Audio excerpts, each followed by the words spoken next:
Desde las sombras de Palacio Nacional.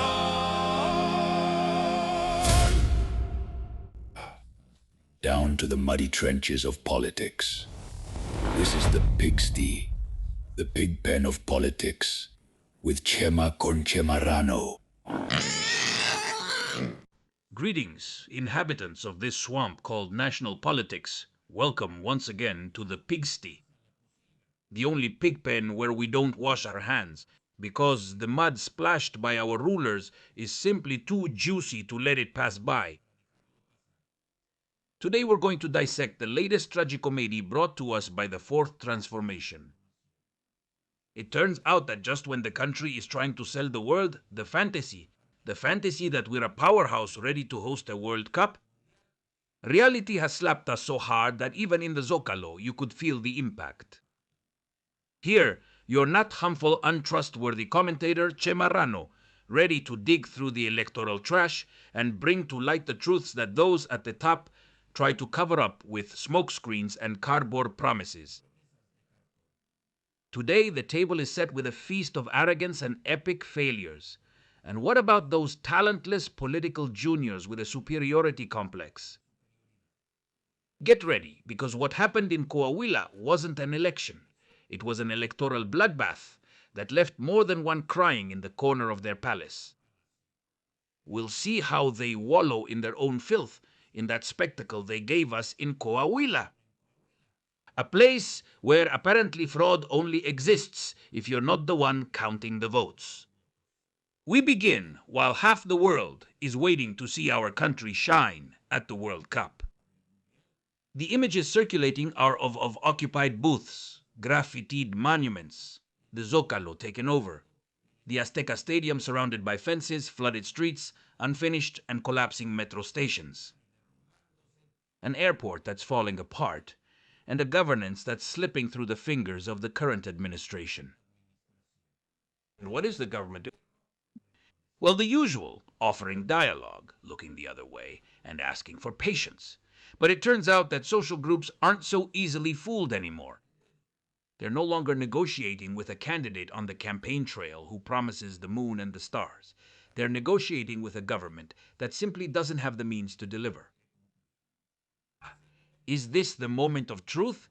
And the question hanging in the air of this political mess is, have they run out of magic? The charismatic and personalist leadership they boasted about is a thing of the past. Today the groups no longer buy promises. They demand results that never come. Is the World Cup the final nail in the coffin? They are trying to project stability while the country is a seething mass of pent-up demands. Mothers, searchers, farmers, transport workers, all seeing the international spotlight as the perfect opportunity to be heard. If anything is clear, it's that this isn't an isolated problem of just one group. It's the symptom of a pressure cooker that's been simmering for years. Claudia Sheinbaum's administration faces the ultimate test of proving whether there is still a state with authority, or if we're just watching. How does the narrative of transformation crumble in the face of the harsh reality on the streets? With each passing day without a solution, the perception of weakness grows. And in politics, my little piggy's weakness can be smelled from miles away, and predators are always lurking. Which inevitably brings us to the next topic. If anyone had any doubts that the myth of Morena's invincibility was really just a fairy tale to lull the gullible to sleep, Coahuila has come to give the whole system a slap of reality. The result was a resounding 17-0 in favor of the PRI. Yes, that's how decisive it was, 0 for Morena. It seems that without the financial hugs from organized crime or the uncontrolled waste of resources, the rookie Guinda strategists simply don't know how to operate. They sold us the idea that Morena was a divine steamroller. But Coahuila, land of revolutionaries, taught them that when people get tired of betrayals and theft, no hugs or handouts are enough. This result is not just a humiliation. It's a reminder that in 2027 things are going to get really tough for the fourth transformation crowd. Manolo Jimenez, for his part, comes out stronger, already positioning himself as a serious player for 2030. Alejandro Alito Moreno, against all odds, shows that the tricolor still has its fangs sharp. And in contrast, it turns out that the great electoral architect, the heir to the throne, the supposed strategist from the shadows, the welfare blob, Andy Lopez Beltran, turned out to be more cardboard than politician. After his failures in Durango and Veracruz, Coahuila is the cherry on top of his incompetence. It seems that his trips to Tokyo were much more productive than trying to win an election. A round of applause for the heir, who just stood there watching as they got beaten up. Given this situation, I can't overlook the arrogance of Jorge Romero, the leader of the PAN, convinced that his blue purity was enough. He got a reality check of colossal proportions, one that stopped him in his tracks. Important cities like Saltillo and Torreon ended up with a shameful 2.1% of the votes, even losing their state registration. Do you really think you can go into the next contest on your own? While the PAN leaders fight over scraps and business deals, their voter base is falling apart. The PAN in Coahuila simply doesn't exist anymore. That's right, my dear little pigs of the political mud. It turns out that in Coahuila, things didn't go as the ruling party Morena had planned in their dreams of greatness.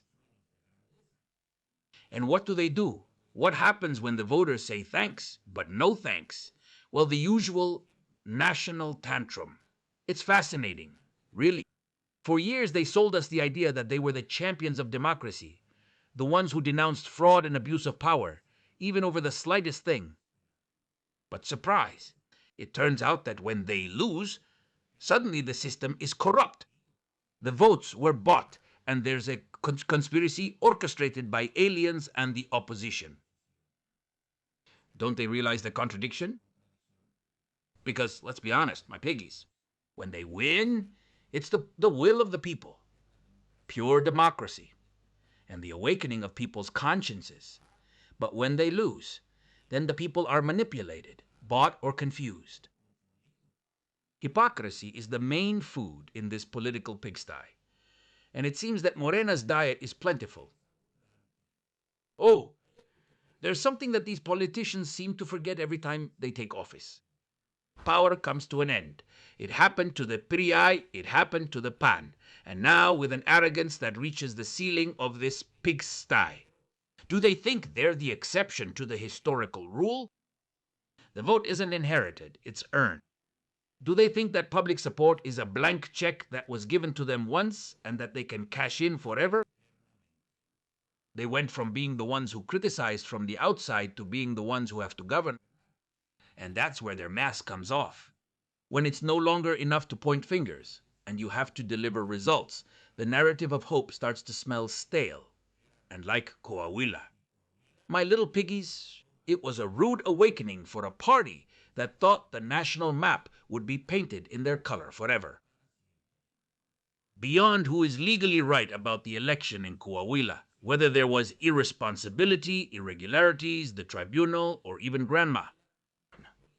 Politics is all about perception, and the perception today is that the invincible party has cracks, and big cracks. What happened in Coahuila is not an isolated event. It's a warning.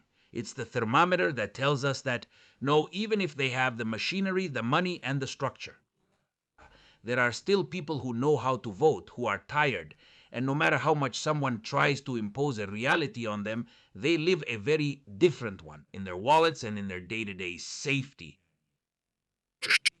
The Morena leadership is going around proclaiming that the main battle is not legal, but political. And they're right about that. They lost the battle of the narrative because when your speech about impeccable democracy falls apart, all that's left for you is to lose. The electorate that gets fed up starts to notice that the emperor has no clothes. Anyway, my dear posillistas, this is what our situation looks like. a political class more focused on fighting for the spotlight than on fixing the mess. Meanwhile, all we can do is watch, point things out. And above all, not forget, because at the end of the day, this isn't fixed with mañanera speeches or sports inaugurations. Remember that no party owns this country, even if they act like they're the bosses of the estate. The final decision, sooner or later, ends up back in our hands. Stay informed, keep questioning everything they tell you, and stay tuned to this mess because there's still a lot more to come.